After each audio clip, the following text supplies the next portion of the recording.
Hello and welcome back to the deep dive. Today, we are shifting gears significantly. I want you to just close your eyes for a second and imagine something for me. Okay. You are standing outside an examination hall. The air conditioning is humming. Your palms are a little sweaty. I can feel it already. You're a postgraduate student, specifically an MD in anesthesiology. And you've got the Gujarat University exams looming over you like a giant dark thundercloud. Right. You have your theory papers coming up, short notes, long questions, and then the absolute terrifying pinnacle of the whole process, the Viva Voice table. The moment of truth. That creates a very visceral image. It does, doesn't it? And the topic we are tackling today isn't just some obscure footnote in a textbook. It is, a bread and butter procedure for pain management. Oh, absolutely. It's something you will likely do hundreds, maybe thousands of times in your career, but it is also a minefield of potential exam failures if you don't get the details exactly right. We are doing a definitive deep dive into epidural steroid injections, or ESI. And just to set the stage here, our mission today is very specific. We aren't just, chatting about clinical practice in a general, casual sense. We are stepping into the shoes of your senior MD faculty. I am here to mentor you, the resident, on exactly how to structure your answers to pass with distinction. Okay. We need to cover the pharmacology, the detailed anatomy, the techniques, and most importantly, the safety protocols. Because, and I cannot stress this enough, if you kill a patient in a theoretical exam question, you fail. Simple as that. High stakes. I love it. So let's assume the listener is that resident. They've got their pen and paper ready. They're ready to absorb this. Let's start at the very beginning. Part A, introduction and exam framing. Let's do it. If I get a question on my answer sheet, question number 1 that just says epidural steroid injection, how do I define it? What is the gold standard exam-winning definition? Right. You need a definition that is crisp, professional, and hits all the keywords immediately. You don't want to waffle. No preamble. None. You would write, epidural steroid injection is a minimally invasive procedure involving the delivery of corticosteroids into the epidural space. Okay. To treat radicular pain caused by chemical irritation or inflammation of the nerve root. I noticed you emphasized chemical irritation. You didn't just say disc herniation or back pain. That is crucial, and we will get to why in a moment when we talk about pathophysiology. It's the key to understanding the entire why. Right. But first, there is a classic Viva trap that examiners just love to spring on nervous students right at the start. Oh, I know this one. The examiner looks at you over their glasses and asks, "Doctor, is this the same as the epidural you give for a laboring woman? Or the epidural for a laparotomy?" Right. The distinction between epidural analgesia and epidural steroid injection. You have to nail this. You have to nail it. Exactly. To the layperson, they sound the same. To an anesthesiologist, they are worlds apart. You must distinguish them immediately. So how do I phrase that? Yes. You'd say, "Sir, epidural analgesia, like for labor or major abdominal surgery, primarily utilizes local anesthetics. Okay. The goal there is to block nerve transmission. You're looking for sensory and motor blockade. You are physically stopping the electrical signal on the wire." Okay, so that's a functional block, a complete stop. Correct. ESI, on the other hand, or epidural steroid injection, is utilized for chronic or subacute pain management. The primary agent is the steroid. Not the local anesthetic. The steroid is the star of the show. The goal is anti-inflammatory. We aren't trying to numb the legs for surgery. We aren't trying to stop the patient from walking.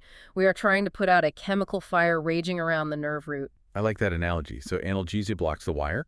ESI treats the fire around the wire. That is a very catchy way to put it. Yes, if you say that in a Viva, it shows you understand the fundamental mechanism immediately. They'll nod and move on. Okay, so we know what it is. Before we get into the heavy science, what kind of exam questions are we actually preparing for here? What does the landscape look like for ESI?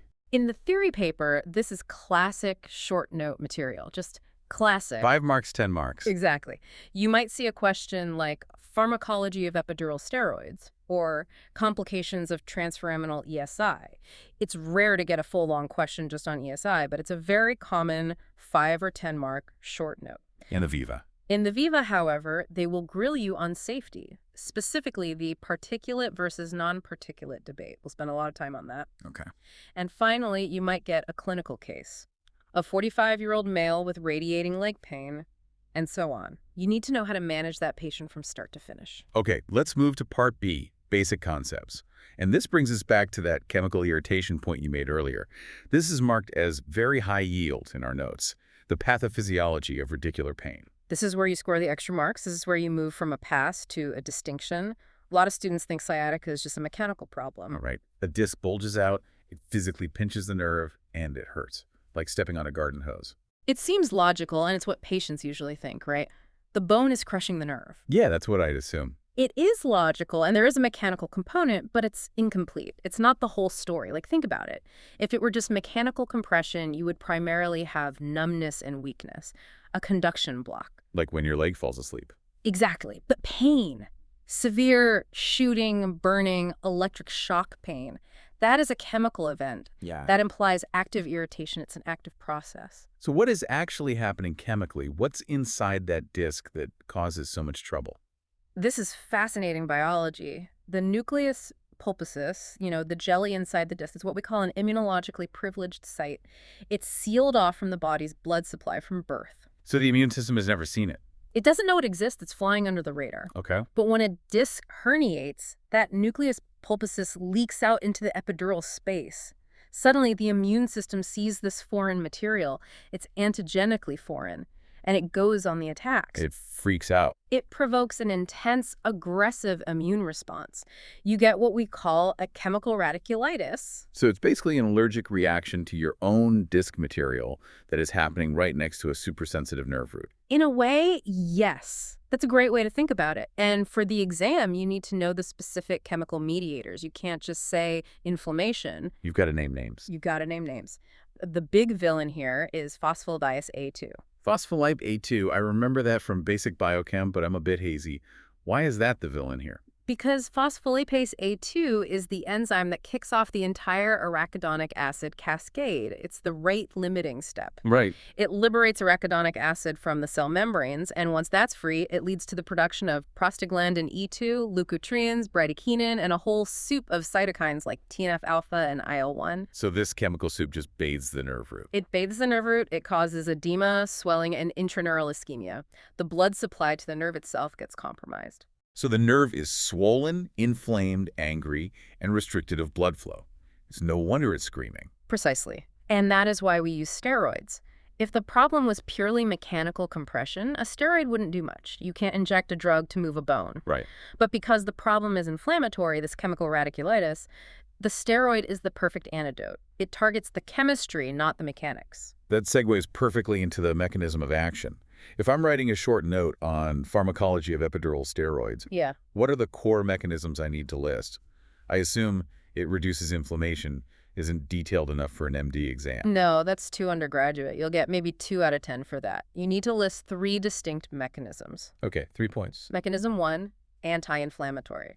And you have to be specific. Steroids inhibit the synthesis of phospholipase A2. Ah, so it cuts off the villain at the source. Correct. By blocking phospholipase A2, you stop the production of prostaglandins and leukotrienes, no fuel for the fire. That directly reduces nerve root edema and improves blood flow to the nerve. Okay, that's 1. That makes sense. What's number 2? Mechanism 2, membrane stabilization. This is a more direct effect. Steroids have a direct effect on the nerve membrane itself. How so? They inhibit C-fiber transmission. Remember, C-fibers are the unmyelinated fibers that carry nociceptive or pain signals. They also suppress ectopic discharges from the injured, irritated nerve. So they literally calm the nerve down electrically. It stops it from firing off randomly. Yes. They make the nerve less excitable. They raise the threshold for firing. And mechanism 3, immunosuppression. Right. They reduce the migration of leukocytes, the white blood cells, to the area and stop them from releasing more of those nasty cytokines. So you are stopping the enzyme, stabilizing the membrane, and blocking the immune cells from pouring more fuel on the fire. That is a solid 3-point answer. I can visualize that on an answer sheet. Yeah. Stop the enzyme, stabilize the nerve, stop the cells. And if you can visualize it, you can write it. That's the key to these exams. Don't just memorize the list, understand the pathway. Let's move to Part C, drugs used. This is another area marked very high yield, and I see a big warning sign here in our notes about particulate versus non-particulate steroids. This sounds like a major safety issue. This is the single most important safety concept in this entire topic. Most important. The single most important. If you get this wrong in a viva, or if you practice incorrectly in real life, the consequences are devastating. I'm not exaggerating. Okay, let's unpack it. What is the difference? What are we talking about here? Steroids come in two physical forms, particulate and non-particulate. Particulate steroids like methylprednisolone acetate, commonly known by its brand name Dipomedrol or triamcinolone, are suspensions. Suspensions meaning? If you look at them under a microscope, they look like tiny crystals floating in liquid. Little solid chunks floating in a clear fluid. Correct. And here's the kicker. These particles are often larger than a red blood cell. I can see where this is going. Right. Now, the advantage, or the pro, is that they have a depot effect. Because they are crystals, they dissolve slowly. They stay in the epidural space longer and release the drug over weeks. Longer duration of action. That sounds good clinically. A longer effect means happier patients, less frequent injections. What's the con? The con is catastrophic. If you accidentally inject that particulate steroid into an artery, specifically a radicular artery that feeds the spinal cord, those particles act like an embolus. They get stuck. Because they are larger than red blood cells, they cannot pass through the capillaries. They clog the arterioles. Like logs jamming a river. Exactly. And if you clog the blood supply to the spinal cord, you get a spinal cord infarction, a stroke of the spinal cord. And the result of that is? Paraplegia. The patient wakes up paralyzed from the waist down. It is irreversible. It is a tragedy. That is terrifying. Okay, so that's particulate. What about non-particulate? Non-particulate steroids like dexamethasone or betamethasone are solutions. They are clear liquids, no particles. So they just dissolve? They're already dissolved. If you inject them intravascularly, which you shouldn't do, but if it happens by accident, they just mix with the blood and flow through. No embolism, no stroke. But I assume there's a trade-off. Why wouldn't we just use these all the time? The trade-off is a shorter duration of action. They wash out faster because they don't have that depot crystal effect. They are cleared from the epidural space more rapidly. So here is the Viva question. I can hear it now. Doctor, you are performing a transforaminal epidural injection at L4, L5. Which steroid do you choose? The answer is dexamethasone, always, without hesitation. Dexamethasone. Because the transforaminal approach puts your needle right next to the nerve root and, crucially, the blood vessels. The risk of intravascular injection is higher there than with any other approach. You simply cannot use a particulate steroid there. You must prioritize safety over duration. Got it. Transforaminal equals dexamethasone. Is that a hard rule? It is becoming the standard of care. The FDA issued a warning about this back in 2014. Guidelines from the Spine Intervention Society, from ASRA, they all strongly favor non-particulates for transforaminal injections. So if I say Dipomedrol in that scenario? If you say Dipomedrol for a transforaminal block in an exam, you are going to have a very bad time. The examiner will likely stop you right there. Okay.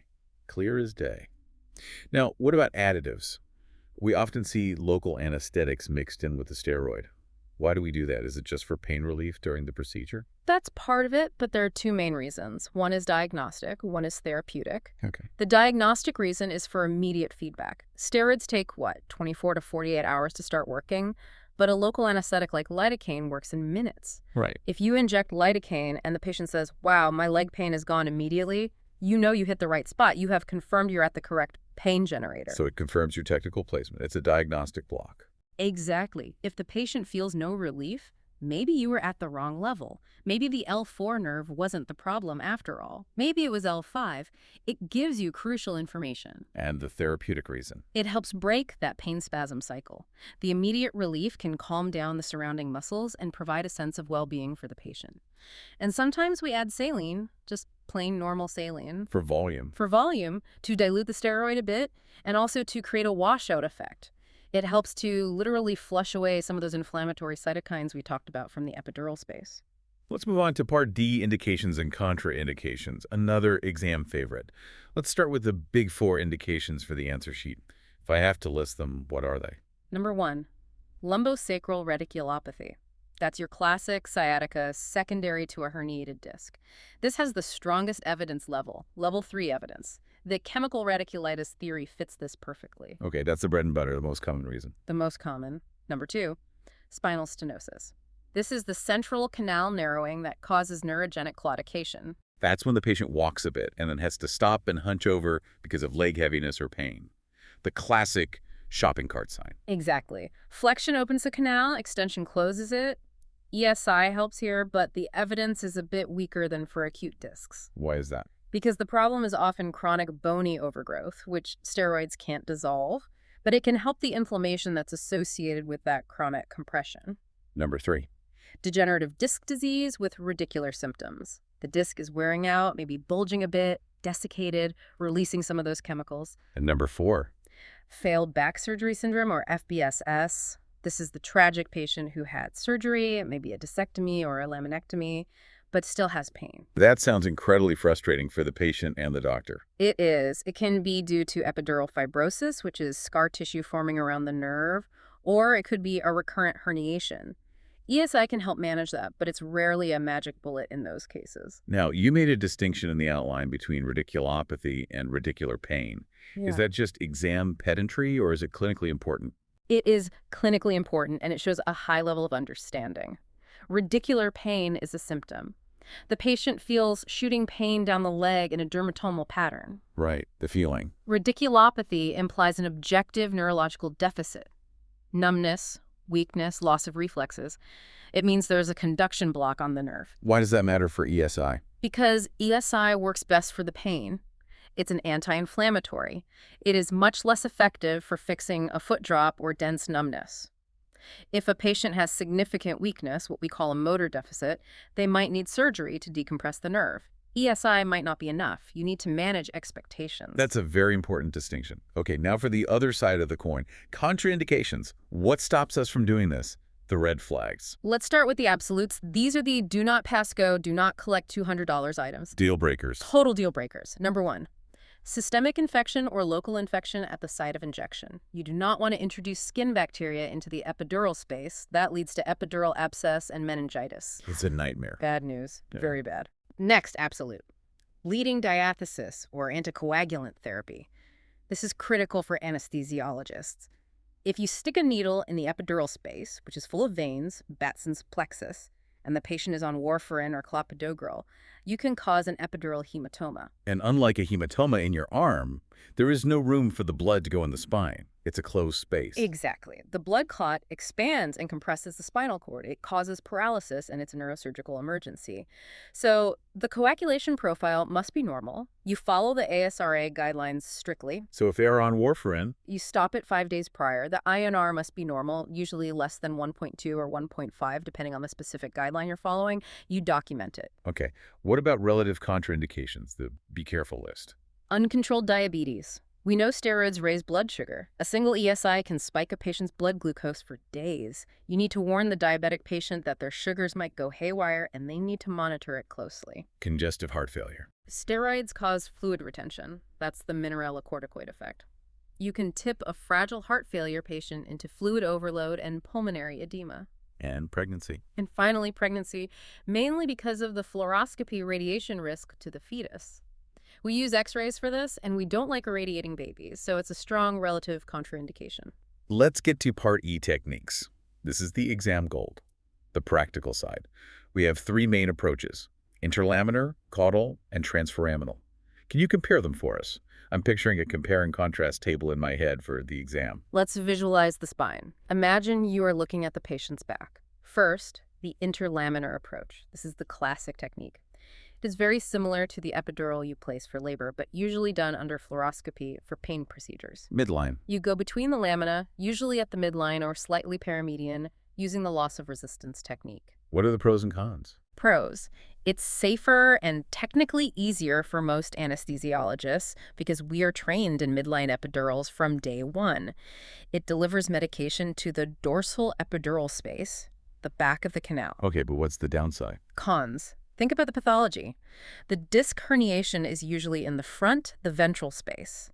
So the medication has to migrate from the back of the sac around the sides to get to the front where the angry nerve is. And fluid follows the path of least resistance. Yeah. It might not go where you want it to. Exactly. It might flow up, down, or just stay in the back. It might miss the target entirely. It's like throwing a bucket of water at a house fire from the neighbor's yard. You hope it hits the right spot. Okay, so safe, but maybe less targeted. Next, the caudal approach. You go through the sacral hiatus at the very bottom of the spine, right above the coccyx. So way down low. Way down low. Pros. It's the easiest to enter. Very, very low risk of dural puncture because the dural sac ends at S2, and you are entering way below that. It is great for S1 pathology Or if the patient has had previous lumbar surgery and the lumbar spine is full of scar tissue and hardware, you come in from below the mess. But there's a catch, I assume. The catch is volume. You are entering at the sacrum, but the disc might be at L4 or L5. That is quite a distance up. You need a huge volume, 10 to 20 milliliter, to get the drug to float up to that level. It's like filling a well from the bottom up. It's very nonspecific. And finally, the big one, the transforaminal approach, TFESI. This is the sniper shot. You place the needle specifically at the neural foramen, right where the nerve root exits the spine. You are depositing the steroid right at the disc nerve interface. The bullseye, the source of the inflammation. Exactly. The source. Pros. It is target-specific, highest concentration of drug right where the problem is. Evidence shows it is the most effective for radicular pain because of this precision. And the cons. Highest risk. You are working in the neural foramen. Who else lives in the neural foramen? The radicular arteries. This is where the risk of intravascular injection and spinal cord infarction is highest. Hence the dexamethasone rule we talked about earlier, no particulates here. Hence the rule. If you are a sniper, you need to be precise, but you also need to use safe ammo. Particulate steroids are not safe ammo for this approach. You mentioned safety triangles. I see Kambin's triangle and the safe triangle. Examiners love these little anatomy questions. What are these? This is a classic gotcha question. For years, we were taught about the safe triangle or the supraneural approach. Imagine a triangle in the foramen. Okay. The borders are the pedicle above, the nerve root below, and the vertebral body laterally. We thought, stay in the triangle, you won't hit the nerve. Sounds logical. Why is it a trap? Because anatomical studies show that the radicular arteries, the ones we absolutely must avoid, often run right through the so-called safe triangle in the superior part of the foramen. Oh, what? So by aiming for the safe zone to avoid the nerve, you might be aiming directly at the artery. Oh, the irony. So the safe triangle isn't actually safe. Not for arteries, no. Why? That's why many practitioners have shifted towards Kambin's triangle, which is an infraneural approach, placing the needle lower down, closer to the disc, just above the lower transverse process. It's often considered safer regarding vascular uptake. So what do I say in the exam? For the exam, you define the safe triangle borders, but then you add the caveat. However, it is important to note that the artery of Adamkiewicz or other critical radicular arteries may traverse this space, making an infraneural approach potentially safer. That shows you read the advanced literature. And for all of these, you said fluoroscopy is mandatory. Absolutely. 100%. You cannot do these blind. This is not 1980. You need to see the bones. And you need to inject contrast, dye, and epidurogram. What does that show you? What are you looking for? You want to see the dye outline the nerve root. It should look like a nice, soft shadow around the nerve. If you see the dye disappear instantly, or streak away in a straight line that flows away rapidly, You're in a vessel. you are in a blood vessel. You must stop. You must reposition. That vascular runoff is your warning sign. It's the moment that saves the patient from paralysis. Let's move to Part F complications. We've touched on the scary ones, but let's categorize them so the student can write a structured answer in the theory paper. A great way to do it is to categorize them into needle-related and drug-related. That's the standard way to organize your thoughts, and it looks good on paper. Okay, let's start with needle-related first. Number 1 is dural puncture, or the wet tap. You go too deep, you pierce the dura, CSF leaks out. This leads to a severe post-dural puncture headache, or PDPH. Right. Number 2, infection. We talked about epidural abscess or meningitis. Rare but devastating. Requires full aseptic technique. Number 3? Number 3, bleeding, leading to an epidural hematoma. We discussed this with anticoagulation. And number 4? Nerve injury. Direct trauma from the needle hitting the nerve root. The patient will jump and report a sharp electric shock down their leg. If that happens, you withdraw immediately. You don't inject. And the drug-related complications. So these are from the steroid itself. Systemic absorption happens. You can get a transient steroid flush, facial redness. This is very common. You should warn the patient about it. Okay. You can get hyperglycemia in diabetics. We mentioned that. Insomnia is also common. Steroids can make you feel very wired and unable to sleep. I've heard about hiccups. Is that real? It's a weird one, but yes. Dexamethasone frequently causes intractable hiccups for a day or two. It's a strange but known side effect. And what about the body's own steroid production? That's a big one. HPA axis suppression. Your body's own cortisol production, the hypothalamic pituitary adrenal axis, can be suppressed for up to 3 weeks after an injection. This matters if they need to have major surgery or suffer a trauma shortly after. Their stress response will be blunted. Let's revisit the nightmare scenario, spinal cord infarction. We know it's caused by particulate steroids in an artery. Is there a specific artery name we should drop to impress the examiner? The artery of Adamkiewicz. Can you say that again for me? Adamkiewicz. Adamkiewicz. It's the major anterior radiculomedullary artery. It supplies the lower two-thirds of the spinal cord. It's the big one. And where is it usually found? That's the scary part. It's variable, which is the problem. In about 80% of people, it enters on the left side, usually somewhere between T9 and L2. So if you're doing a high lumbar block... If you were doing a transforaminal injection at L1 or L2 on the left, you are in the danger zone. If you occlude that, you get anterior spinal artery syndrome. What are the symptoms of that syndrome? What does the patient look like? Flaccid paralysis, so loss of motor function, loss of pain and temperature sensation, but, and here's the neurology detail that gets you the marks preservation of vibration and proprioception. Why is vibration preserved? Because the dorsal columns, which carry those signals, are in the back of the cord. They're supplied by the posterior spinal arteries, which have a separate blood supply. The anterior artery supplies the front two-thirds, which is mostly motor and spinothalamic tracts. So they can feel a tuning fork on their toe, but they can't move their legs. Precisely. It's a very specific neurological picture. Another serious one listed here is arachnoiditis. What is that? That is chronic scarring inflammation of the arachnoid layer of the meninges. It causes the nerve roots to stick together and stick to the dura. It leads to severe, burning, intractable pain that is almost impossible to treat. What causes it? Historically, this was a bigger problem. It's often caused by placing neurotoxic substances into the CSF. So inadvertent intrathecal injection of preservatives like polyethylene glycol, which is in some steroid preparations, or older neurotoxic contrast media. And on an MRI, what does that look like? How is it diagnosed? The classic sign is the empty sac sign. The nerve roots get plastered to the walls of the dura, so the center of the semical sac looks empty on the scan. Or they clump together in the middle like a single thick cord. It looks messy, and the patient is in agony. Okay. Moving to Part G, post-procedure care. The procedure is done, the needle is out, a little Band-Aid is on. What now? We don't just send them to the parking lot. No, absolutely not. You monitor them in a recovery area for at least 20 to 30 minutes. You are looking for immediate complications. What's the first check? First, check motor function. Ask them to wiggle their toes, dorsiflex and plantar flex their ankles, lift their knees. If their legs are completely numb and they can't move, you might have done a spinal anesthetic by mistake. You might have put the local anesthetic into the subarachnoid space. That would be a surprise. Doctor, I can't feel my legs. It happens. If it does, you just monitor them until it wears off. But you don't send them home until they can walk safely. You also check for vasovagal reactions. Fainting is common just from the stress and anxiety of the procedure. And pain relief. And finally, you assess their pain relief using a VAS score. On a scale of 0 to 10, what is your leg pain right now? Did the pain go away? This confirms your diagnostic block worked. And what about long-term expectations, efficacy? Let's be honest here. Is this a cure? No. And you must be honest with the examiner and, more importantly, with the patient. ESI provides short-term to medium-term relief. We are talking weeks to months, not years, not forever. So what's the point if it just comes back? It is a window of opportunity. Yeah. That's the phrase to use. It breaks the pain cycle so the patient can engage effectively in physical therapy. It buys time. Remember, a huge percentage of disc herniations will resorb naturally over 6 to 12 months.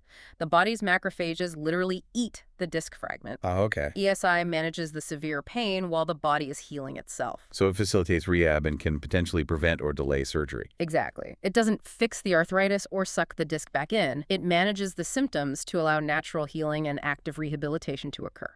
Part H exam integration. This is the home stretch. We need to synthesize all of this into passing answers. You mentioned earlier the approaches. Let's recap that mental table you said leads to a distinction. Okay, let's build it.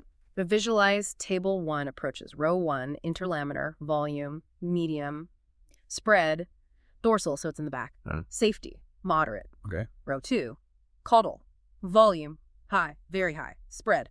Non-specific, it just fills up from the bottom. Yeah. Safety, high regarding cord injury, but low efficacy for high lumbar lesions. And the sniper. Row 3, transforaminal, volume, low, very precise, spread, ventral, right on the target, safety, lowest. It carries the highest risk of infarction. And table 2, steroids. This is the other critical one. Right. Row 1, particulate, like depomedrol, duration, long, embolic risk, high, use. Interlaminar or caudal only. Never transforaminal. Never. Yeah. Row 2, non-particulate, like dexamethasone. Duration, short. Embolic risk, very low, negligible. Use, mandatory for transforaminal. If you can draw those two tables in your theory paper, you are winning. You are. It shows you can compare, contrast, and think about risk versus benefit. What about Viva traps? Let's roleplay a few gotcha questions. Let's do it. Trap 1. Doctor, I have a patient on warfarin. His INR is 1.5. He's in 10 out of 10 pain. Can you just do a quick transforaminal block for him? It's a small needle. The answer is an immediate and polite but firm no. Do not let the examiner pressure you into a bad decision. You cite the ASRA guidelines. You say, "Sir, while I understand the patient is in severe pain, the risk of an epidural hematoma with an INR of 1.5 is unacceptably high and could be catastrophic. We must stop the warfarin for 5 days and ensure the INR is normalized before proceeding. In the meantime, we can manage his pain with multimodal oral analgesics." Trap 2. Can I use Depomedrol for a transforaminal block? The literature shows it works better and lasts longer. Answer, no. You say, "Sir, while some older studies may suggest a longer duration of action, the current FDA warnings and societal guidelines strongly recommend against particulate steroids for transforaminal approaches due to the risk of spinal cord infarction via the radicular arteries.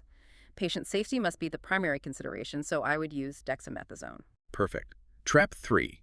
Diagrams. If I have a blank sheet of paper and 10 marks for a question on ESI, what do I draw to get those marks? You draw 2 diagrams. Yeah. 1, draw a simple cross-section of the lumbar spine. Show the vertebral body, the spinal canal, the spinous process. Then draw the needle trajectory for interlaminar straight in the back versus transforaminal, which is coming in at a 45-degree angle under the pedicle. Label the target zone at the ventral epidural space for the transforaminal. And the second diagram. 2, draw the inflammatory cascade flowchart, a simple box diagram. Cell damage leads to activation of phospholipase A2, which converts phospholipids to arachidonic acid, which leads to prostaglandins and leukotrienes. Then you draw a big, thick block line with an arrow pointing to PLA2 and label it steroid block. Examiners love flowcharts. They love them because it proves you understand the biochemistry, not just the mechanics of sticking a needle in. It differentiates you from a technician. You are a physician scientist. Okay, we have covered a huge amount of ground. Let's wrap this up with a summary. The golden points for the Gujarat University exam. The absolute take-homes. Here is your rapid-fire recap. This is what you reviewed the night before. Let's hear it. 1. Definition. ESI treats chemical inflammation, not just mechanical pain. The key word is chemical radiculitis. Oh. 2. Mechanism. Phospholipase A2 inhibition is the key. Know that enzyme. 3. 3. Drug selection. Dexamethasone for transforaminal. Safety first. Particulate steroids like Depomedrol are for interlaminar or caudal only. 4. 4. Technique. Fluoroscopy is mandatory. Contrast dye check is mandatory. No blind injections for ESI. 5. 5. Anatomy. Watch out for the artery of Adamkiewicz, especially on the left side, and understand the trap of the safe triangle. And 6. The most important one. 6. Contraindication. Never, ever in an anticoagulated patient. Check the INR, check platelets, document it. And your final piece of advice for that student walking into that exam hall? Safety. Safety. Safety. The examiner knows you can learn to move a needle. Anyone can be taught to move a needle. They want to know if you can make safe decisions. They're testing your judgment. They're testing your judgment. If you emphasize patient selection, ruling out infection, checking coagulation, and choosing the safe drug for the safe approach, you will pass. If you are cavalier about safety, you will fail, no matter how much anatomy you know. There you have it. You have the structure, you have the keywords, and you have the clinical logic. Visualize that and remember the particulate versus non-particulate rule, and you will ace this topic. Good luck with the MD exams. Go deep, stay safe, and write clearly. You've got this. Thanks for listening to The Deep Dive. We'll see you next time.